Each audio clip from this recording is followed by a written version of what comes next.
Comenzaremos hablando sobre revolución verde y agricultura convencional, sus impactos en el ambiente y en nuestros sistemas sociales, culturales y ecológicos.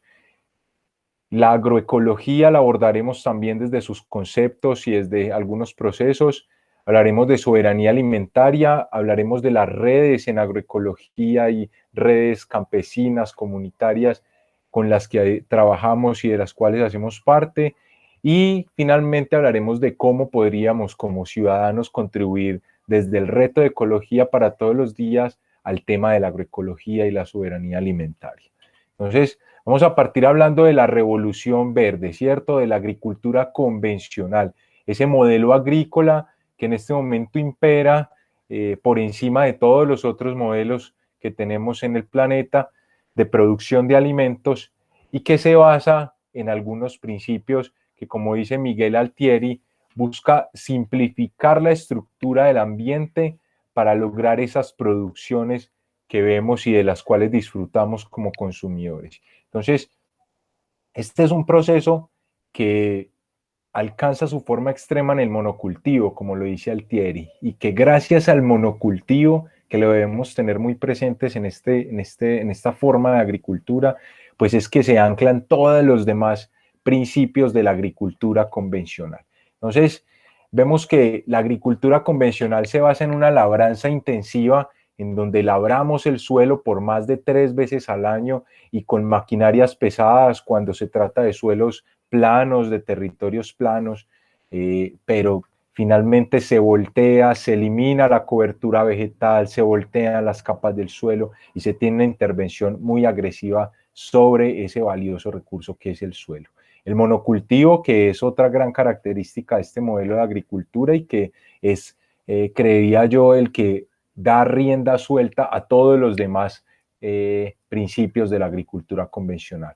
La fertilización con insumos de síntesis química, al tener grandes áreas con una sola especie, pues esta especie va a requerir una gran cantidad de nutrientes, de minerales, que el suelo por sí mismo no va a poder dárselo. Entonces, tenemos que recurrir a métodos como la fertilización con insumos de síntesis química y que pues conllevará algunas problemáticas que veremos más adelante. El control químico de plagas y arbences, las mal llamadas malezas, pues también en estos monocultivos se controlan de manera química y las plagas que por supuesto tienen que aparecer en matrices tan grandes de territorio que se siembran en una sola especie, pues también son controladas con químicos. La irrigación, por supuesto, pues estos agroecosistemas basados en el monocultivo no tienen la capacidad de regularse hídricamente, entonces se requiere de una asistencia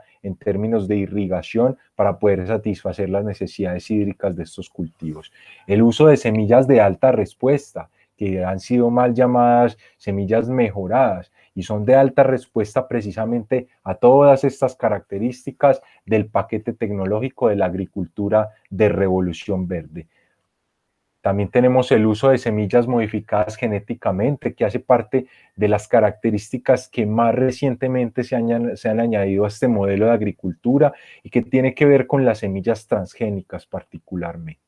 Para poder comprender los impactos de la agricultura convencional, debemos repasar un poco qué es un ecosistema, ¿cierto? Entonces, vemos en un ecosistema como el bosque premontano semihúmedo con el que contamos en la ciudad de Pereira, en la zona de la UTP y en la zona cercana a esta zona oriental de Pereira.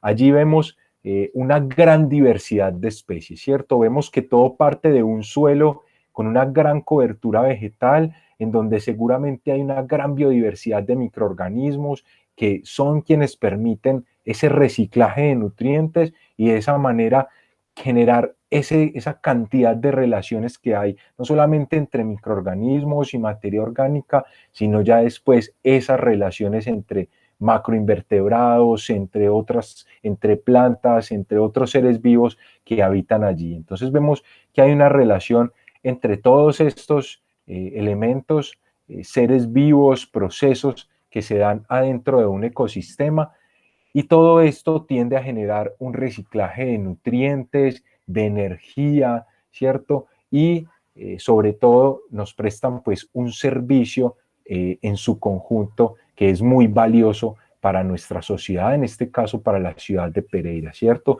Este es un ecosistema que nos genera un microclima, que nos genera agua, que nos amortigua contaminación, ¿cierto? Entonces, es un ecosistema que a través de todas estas relaciones, pues logra mantener unos procesos y unas dinámicas como lo vemos allí.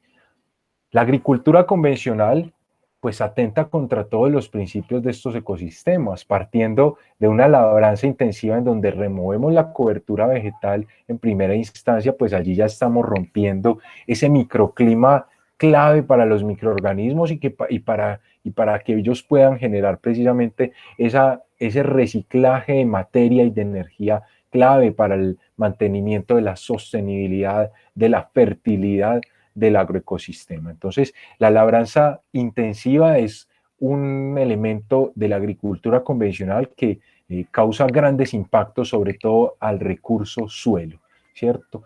El monocultivo, como lo veíamos, pues es la simplificación de la biodiversidad, pasar de tener un bosque como estos, que recordemos nuestro país es el país más biodiverso por metro cuadrado en el planeta, pues pasar de una gran biodiversidad como esas a un monocultivo es simplificar al extremo la biodiversidad de un ecosistema. Entonces, el impacto que traerá esto es un desequilibrio en términos de las poblaciones de especies que estarán allí. Por eso surgen las que llamamos plagas, porque allí tenemos que si brindamos solo este producto en una gran área de terreno, pues solo los seres vivos que puedan alimentarse de este producto estarán allí presentes y esos serán quienes consideraremos pues esas plagas.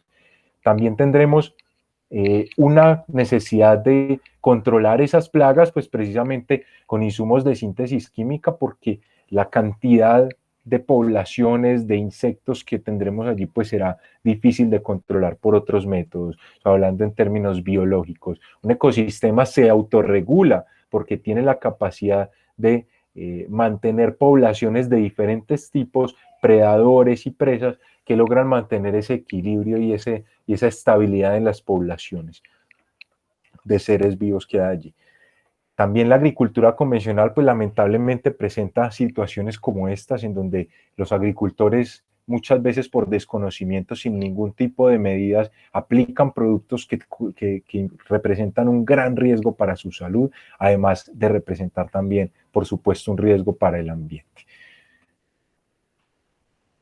La utilización de abonos de síntesis química, que causa grandes problemas, sobre todo en cuerpos de agua, a donde vienen a dar finalmente estas sustancias, los organofosforados, sustancias que son muy persistentes en el ambiente, que se acumulan y que causan problemas grandes a los ecosistemas como la eutroficación. Entonces, esta es otra característica de la agricultura convencional que va en contra de lo que es un ecosistema en su funcionamiento natural. Mientras un ecosistema recicla energía y nutrientes, en la agricultura convencional, al estar constantemente extrayendo y extrayendo nutrientes en forma de productos, de alimentos, de frutos, de materiales, pues la posibilidad de hacer un reciclaje queda prácticamente nula cuando no reincorporamos material al suelo. Entonces, esta utilización de estos abonos de síntesis química, fertilizantes de síntesis, pues es algo que se hace necesario en este modelo de agricultura, pero que tiene unos grandes impactos negativos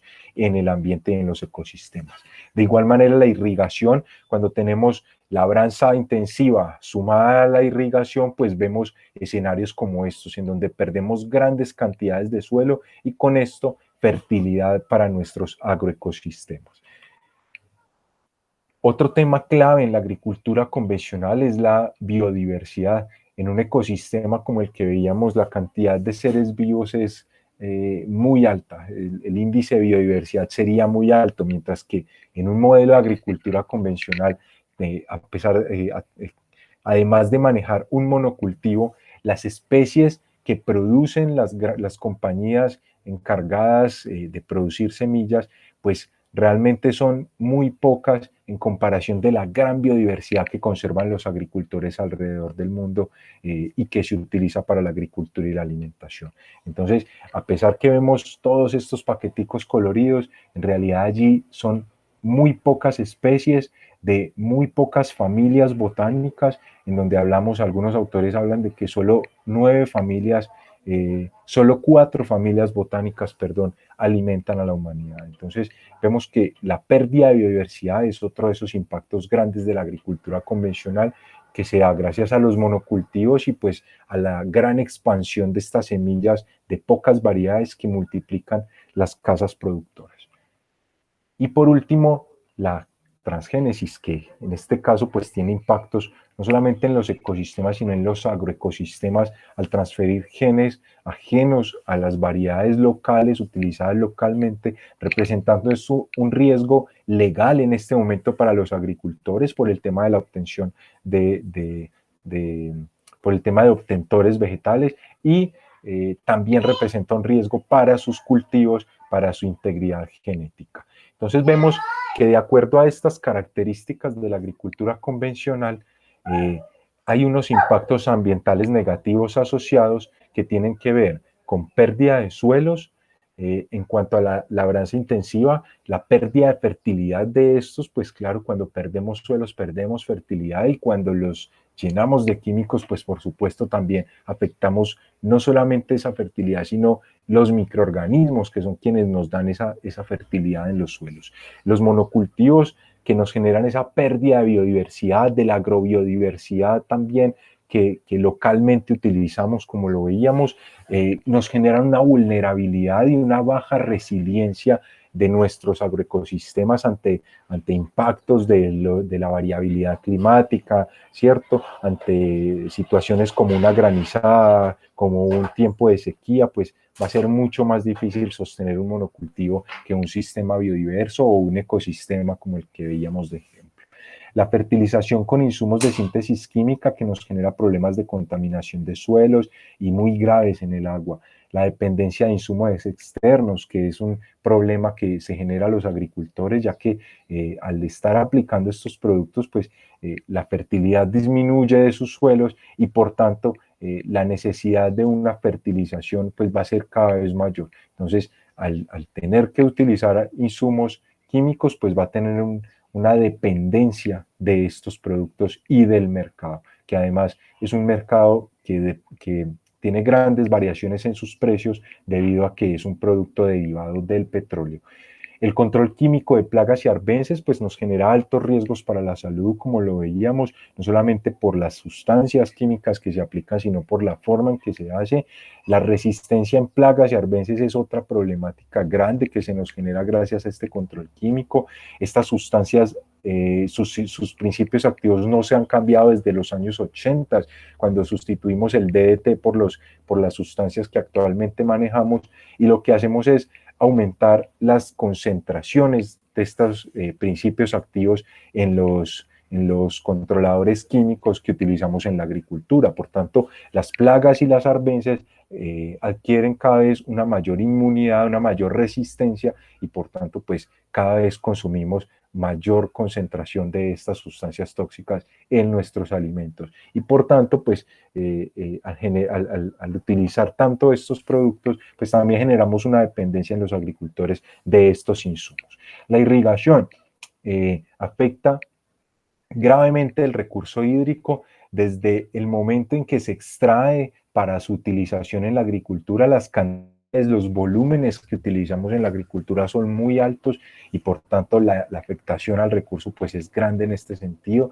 Y también por supuesto pues la irrigación lo que hace es llevar el agua que estaba en un cuerpo natural a un cultivo en donde se va a llenar de agroquímicos, de sustancias tóxicas, y finalmente llega nuevamente a otro cuerpo hídrico o al mismo cuerpo del cual fue extraída, pero cargada de contaminación. Entonces la afectación es por ambas vías. Y la salinización de suelos, que es un proceso que se da sobre todo en zonas costeras, en donde utilizamos agua de pozos, agua subterránea, que al sobreexplotar este recurso, lo que ocasionamos es una intrusión salina, intrusión del agua de mar en estas cavernas, en estas zonas del subsuelo en donde se acumula el agua, y pues allí lo que hacemos es que al extraerlos a través de los pozos, regamos esta agua salada en los suelos y salinizamos nuestros agroecosistemas. Una problemática que puede afectar gravemente las producciones y la fertilidad de estos.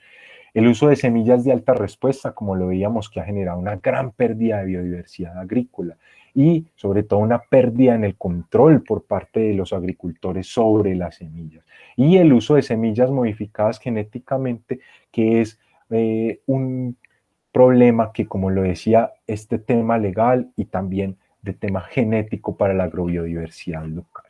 Entonces, este modelo de agricultura convencional es un modelo que va muy tendiente a lo que, por ejemplo, en nuestro país es el modelo de producción de café. Entonces, producimos a través de un monocultivo dependiente de muchos insumos externos, de semillas, de insumos, de materiales para mantener estos cultivos y producimos unos grandes volúmenes que el agricultor solo no va a ser capaz de comercializar o de transportar. Entonces, lo comercializa casi que en su misma finca. Entonces, desde allí parte un modelo en donde la negociación hace que la comercialización sea siempre injusta con el agricultor. Es el quien queda con la menor parte de las ganancias de su producción de café. Entonces, estos grandes volúmenes son llevados a grandes centros de acopio en donde se trabajan, se seleccionan, se embalan y pues son llevados también a través ya de transportes masivos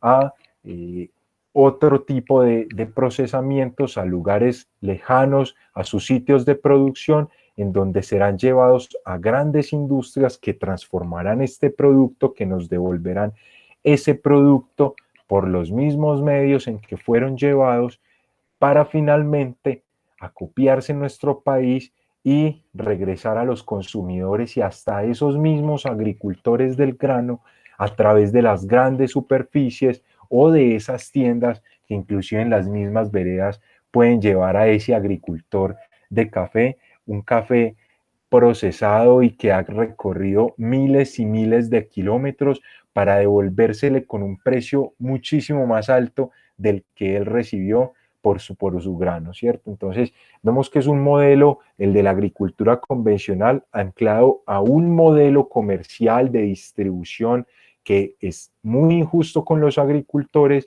que tiene unos grandes impactos ambientales en términos de aportes de gases de efecto invernadero a la capa de ozono, ¿cierto? De todos estos impactos que tienen que ver, por ejemplo, con el cambio climático y cómo este modelo pues está muy relacionado precisamente con la agricultura convencional.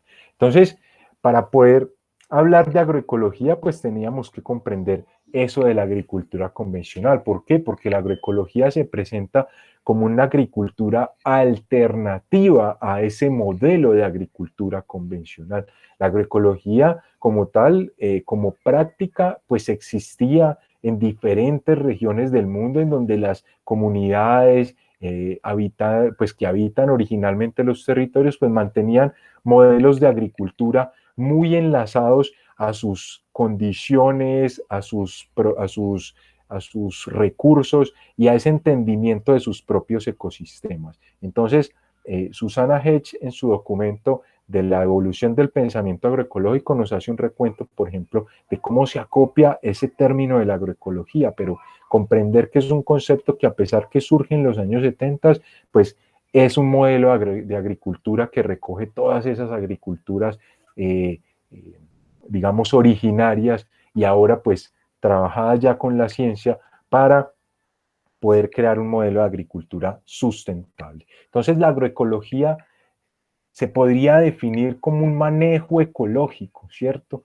Una forma sostenible de administrar esos recursos naturales que tenemos en nuestros territorios, en cada ecosistema, y eso a través de la acción social, ¿cierto? A través de el trabajo colectivo, a través de la gestión comunitaria, que es algo muy importante para que la agroecología pueda tener todas las características que veremos a continuación. Entonces, esta es una definición de Sevilla muy interesante que tiene que ver con lo ecológico productivo y que complementa hablando de lo socioeconómico. Entonces, hablamos de que este modelo de agricultura solo se puede dar mediante propuestas participativas y desde los ámbitos de producción y circulación alternativa. un modelo de producción alternativa a la agricultura convencional, un modelo de producción agroecológica, no puede seguir el mismo modelo de distribución de la agricultura convencional, de exportaciones, de grandes volúmenes, ¿cierto? Debe llevar sus propios modelos de distribución y de circulación, en este caso serán alternativos a los modelos que convencionalmente vemos. Entonces, esta circulación alternativa de productos pues tiene que ver con los mercados agroecológicos, con los sistemas participativos de garantía, con todos estos modelos de distribución que se han creado desde las experiencias de producción agroecológica en nuestras regiones. Todo esto pretende generar formas o establecer formas de producción y consumo que contribuyan a encarar el deterioro ecológico y social generado por el neoliberalismo actual, como lo habla Eduardo Sevilla. Entonces, esto está muy relacionado ya con un tema político, ¿cierto? Cómo desde la producción y el consumo encaramos políticamente una problemática que dimensionamos a nivel global, como es la agricultura convencional. La agroecología entonces debe entenderse como un nuevo enfoque. Es algo muy importante allí esta definición que nos da Sarandon. Reemplaza la concepción exclusivamente técnica por una que incorpora la relación entre la agricultura y el ambiente global. Aquí tenemos en cuenta el cambio climático, problemáticas globales que afectan a todas las personas y a los agricultores y consumidores de alimentos. Las dimensiones sociales, económicas, políticas, éticas y culturales. Entonces vemos que la agricultura no está solo relacionada con los ecosistemas, sino que está relacionada con todos nuestros sistemas humanos y tiene allí además un papel fundamental en nuestra existencia y en nuestro desarrollo como sociedad.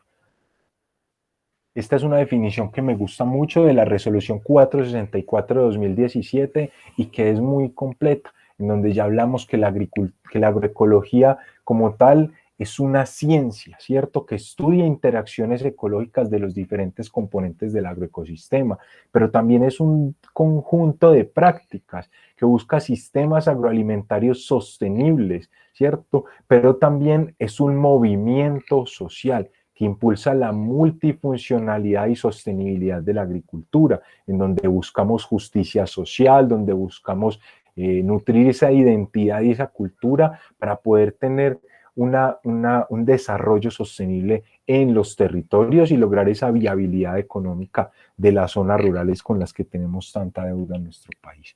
Las características ecológico-productivas, por tanto, de la agroecología, entonces, serán la labranza mínima, el policultivo, la gestión integral de nutrientes, la gestión integral de plagas y arbences, la regulación hídrica del suelo y el uso de semillas criollas y nativas. Si lo vemos en un paralelo con la agricultura convencional, sería todo lo opuesto a lo que caracteriza a ese modelo de agricultura.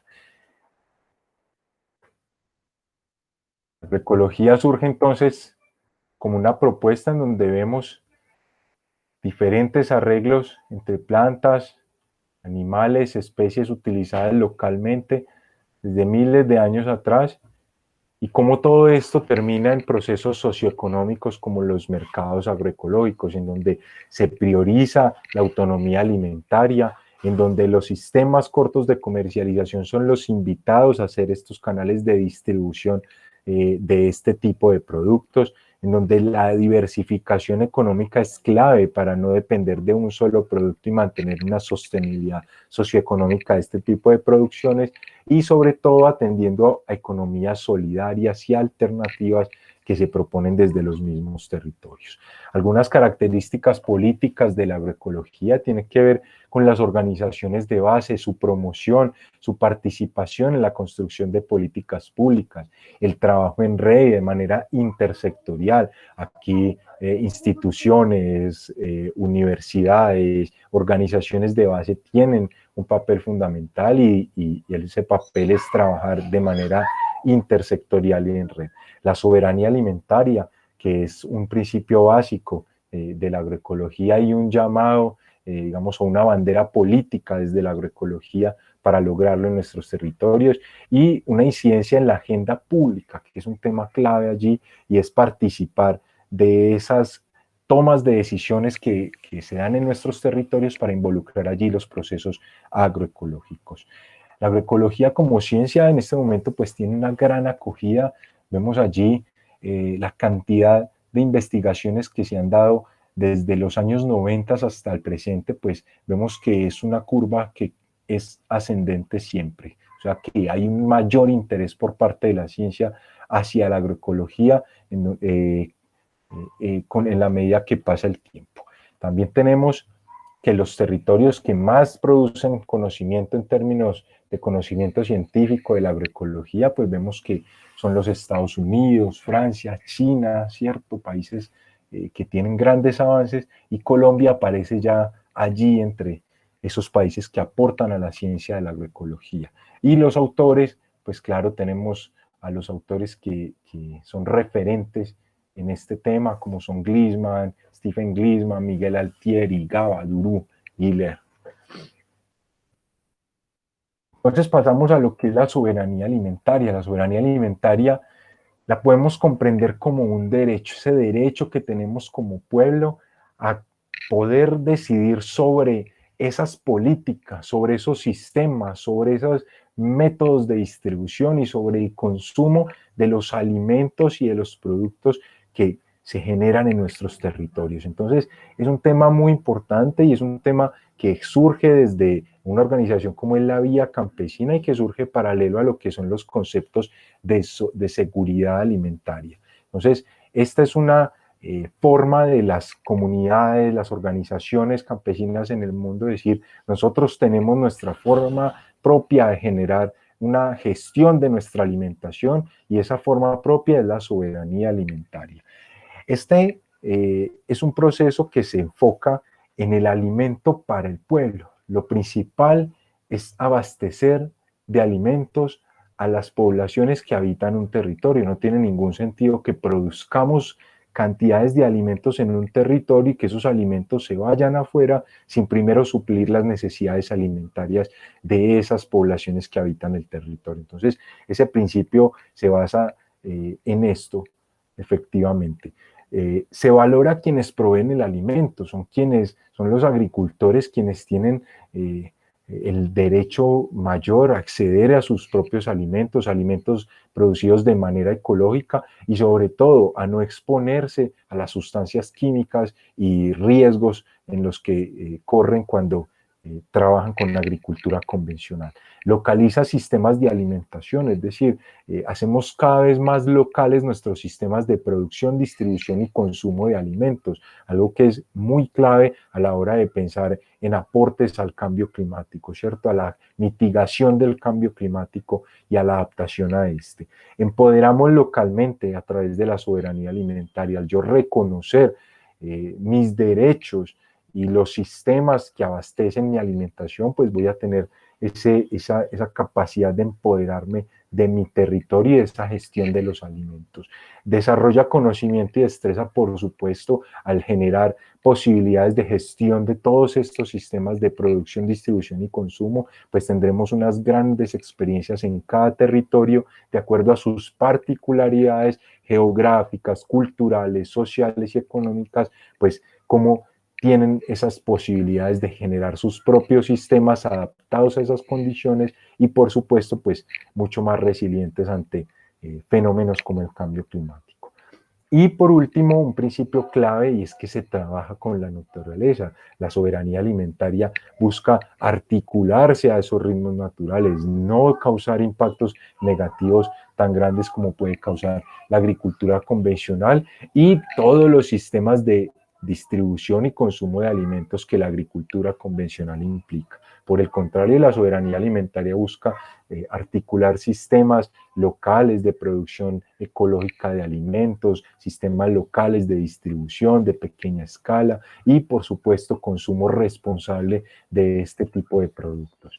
¿Cómo construimos soberanía alimentaria? Bueno, produciendo sustentablemente alimentos, generando espacios de mercados alternativos, generando procesos de organización comunitaria, aportando a la gestión de políticas orientadoras y generando consumo responsable y sustentable.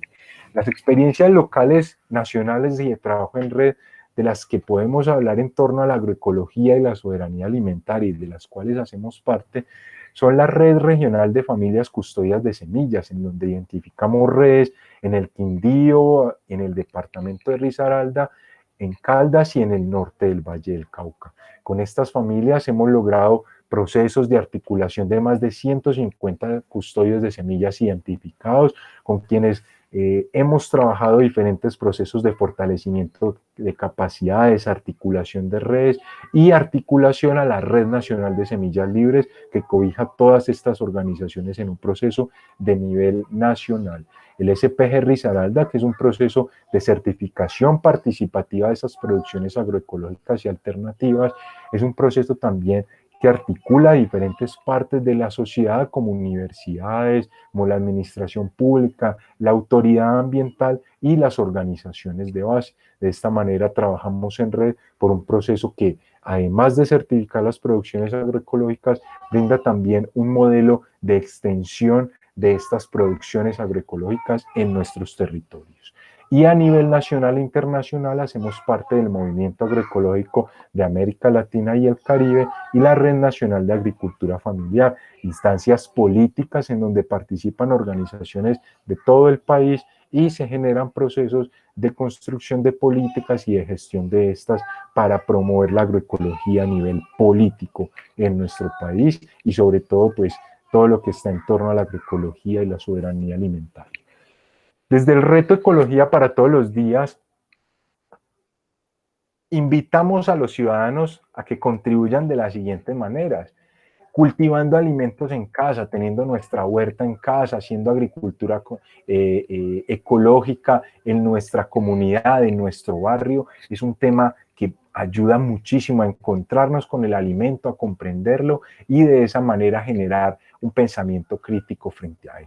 Conservando y multiplicando semillas es deber de todos. La pérdida de la biodiversidad es dramática. Hablamos de que hemos perdido alrededor del 90% de la biodiversidad que utilizamos en la agricultura y la alimentación. O sea que todo lo que podamos hacer en este sentido ayudará a que tengamos no solamente semillas, sino la posibilidad de decidir sobre los alimentos que queremos consumir, y de esa manera pues estaremos ejerciendo esa soberanía alimentaria de manera muy efectiva.